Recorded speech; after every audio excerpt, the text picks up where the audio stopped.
Hi everyone, I am Joan and in this video, I'll be discussing hydrocarbons and how to get their expanded and condensed structural formula and their molecular formula by identifying their IUPAC name. First, what are hydrocarbons? Hydrocarbons are compound made up of only carbon and hydrogen.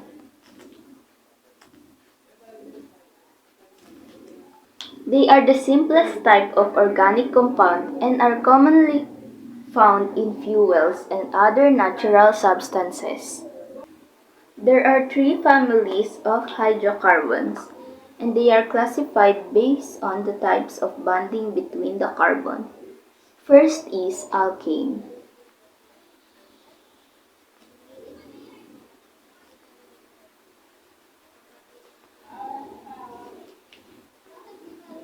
These hydrocarbons contain only single bonds. Second is alkene.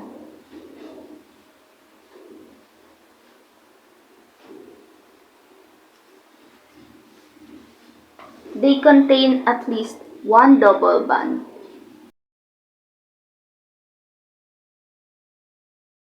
And the last one is alkyne.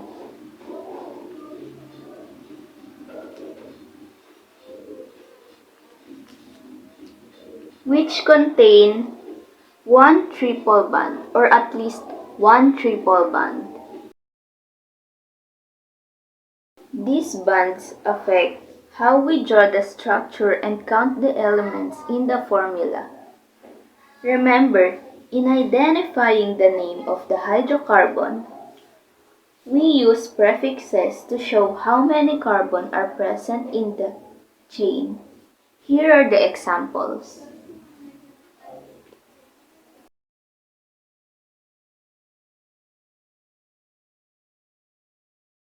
These are always part of the IUPAC name. Important reminder about carbon. When drawing hydrocarbons, always remember, each carbon atom must have 4 bonds, no more, no less. This bond can be with hydrogen or other carbon. For example,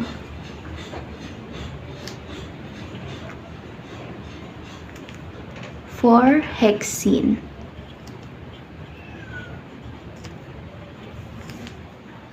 so you see in here, there is the word hex, which means when you go back in here, hex means there are 6 carbon in a straight chain.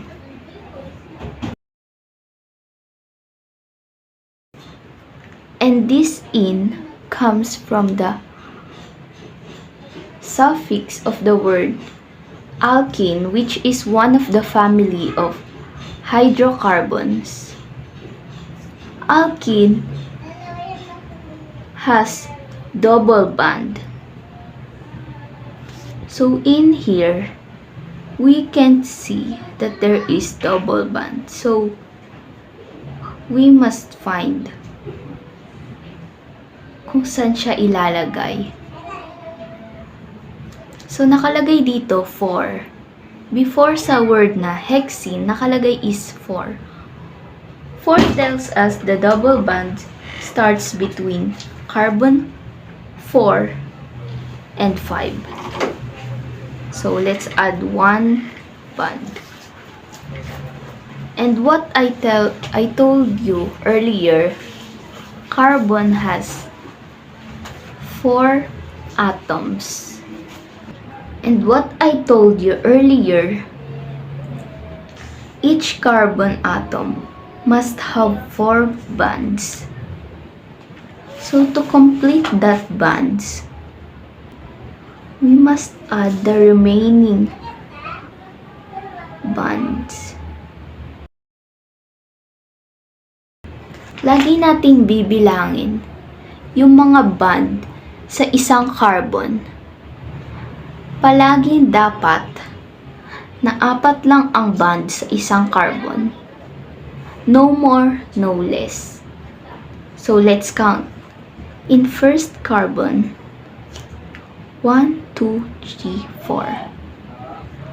Second, 1, 2, 3, 4. Third, 1, 2, 3, 4. Fourth, 1, 2, 3, 4. And so on.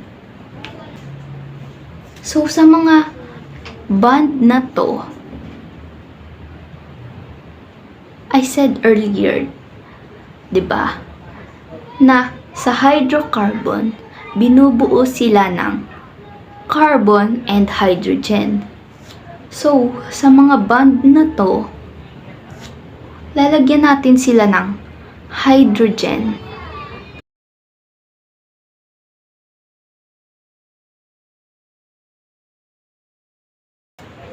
The structural formula.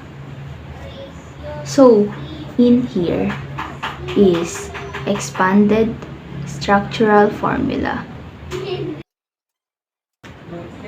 So, how to get the condensed structural formula?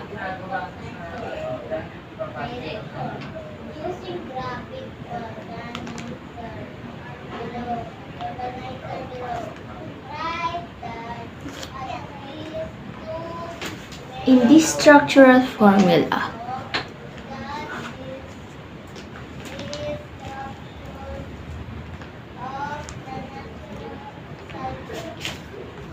you must go back to this expanded structural formula and count the number of carbon atoms and hydrogen atoms. So like this, there is 1 carbon, then 1, 2, 3, 3 hydrogen atoms.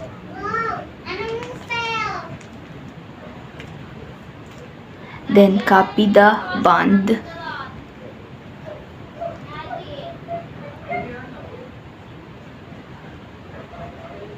Repeat the step. Count the carbon, 1, and the hydrogen atoms, which is 2.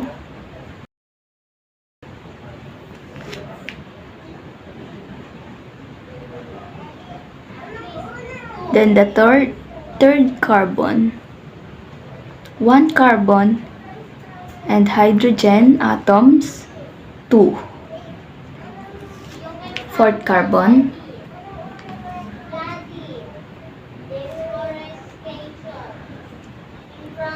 if the hydrogen and carbon, if the element has 1 atom, hindi mo na kailangang isulat ang 1 dahil understandable na ito. So repeat the process.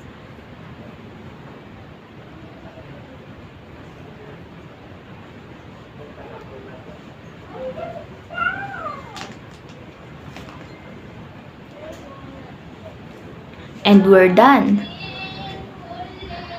In condensed structural formula. So, how to get the molecular formula?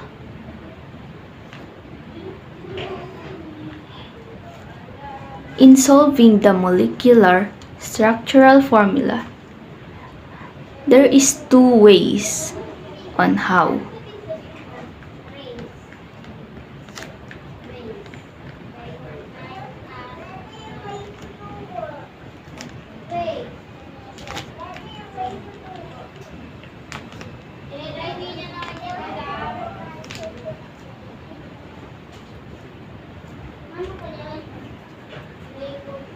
So the first one is just add all the carbon atoms in this structural formula. So we have 1, 2, 3, 4, 5, 6. 6 carbon atoms.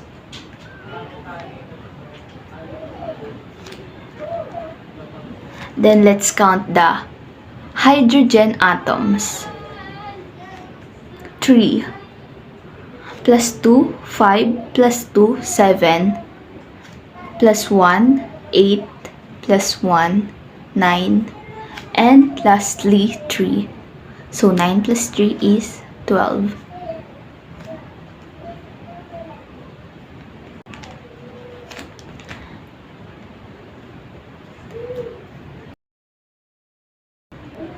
The second way is using the general formula, which is for alkene, we use the general formula CnH2n.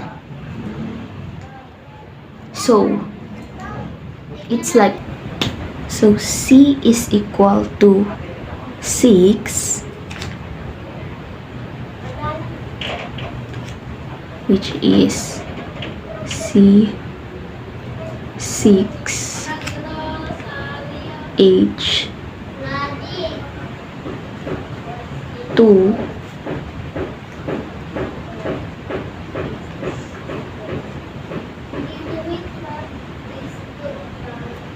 times 6. In this missing number, just look at the carbon atom, which is 6. So the final answer is C6H12, because we just multiply the 2 by 6. So 2 times 6 is 12. So it's just the same. Next example is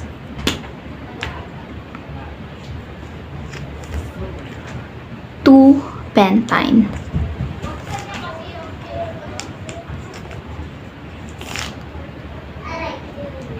So the prefix here is pent, which means there are 5 carbon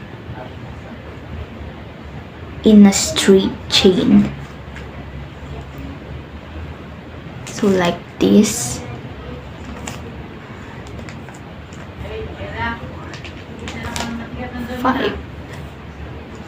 You can see here the word "ein".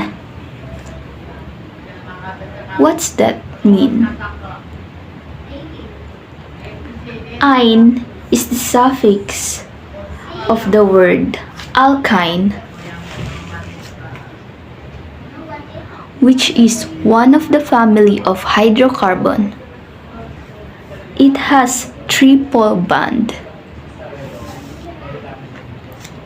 So here we can see the 2 before this word pentane, which means that the triple bond start between the number 2, between the carbon 2 and 3.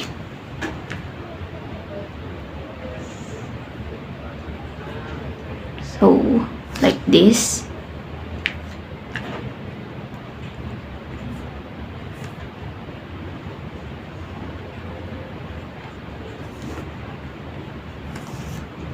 In here we can see that it's complete. This carbon bond is complete because we can see it has 4 bonds. Let's count. 1, 2, 3, 4. Then same here. 1, 2, 3, 4. So, let's move forward. Here. Then, here. Add the hydrogen atoms.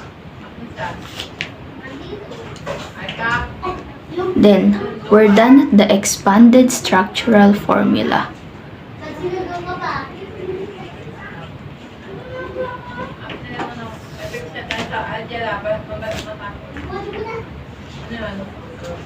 Condensed formula.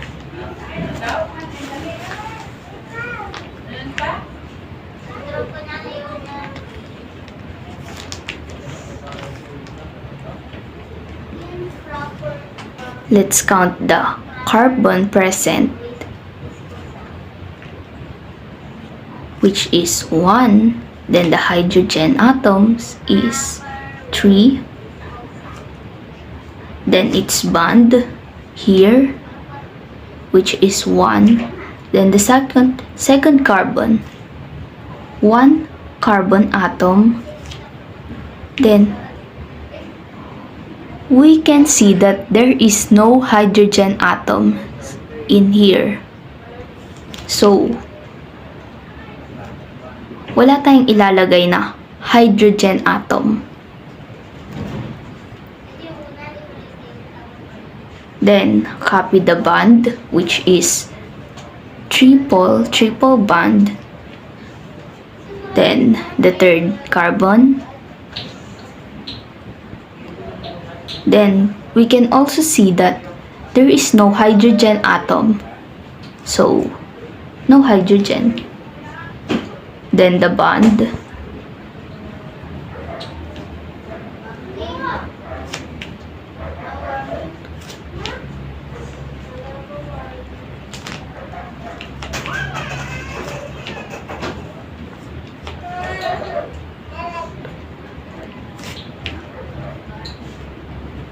And we're done at the condensed structural formula. So, molecular formula.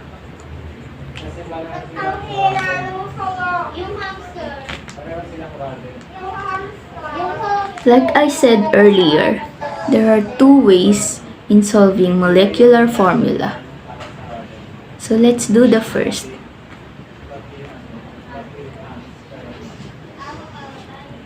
Let's count the carbon atom. 1, 2, 3, 4, 5. There are 5 carbon atoms. Then the hydrogen atom, 3. Then here is 0. So let's skip this 2. 3 plus 2 is 5 plus 3, 8.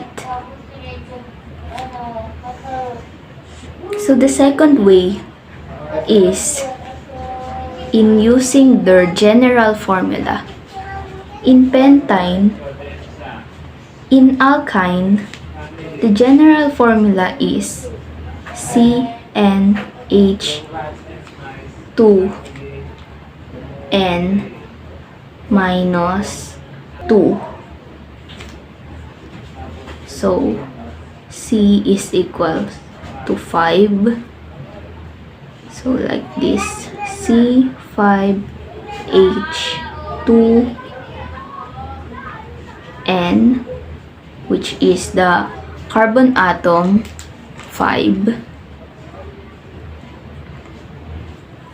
Then, subtract 2 or minus 2. So, 2 times 5 is 10, minus 2 is 8.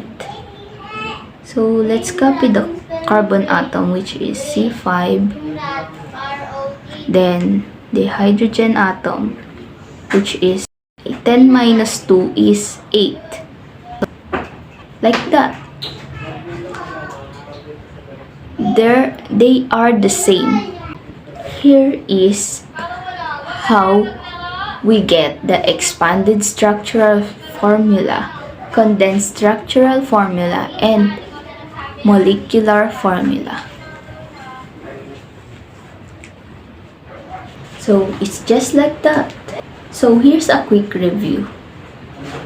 Use the IUPAC name to know how many carbon and where the bond is. Remember that each carbon must form 4 bonds only. Draw the expanded form first, then use it to write the condensed and molecular formulas. Be careful with the bond types: single, double, or triple. Thank you for watching, and I hope this helped. See you in the next lesson.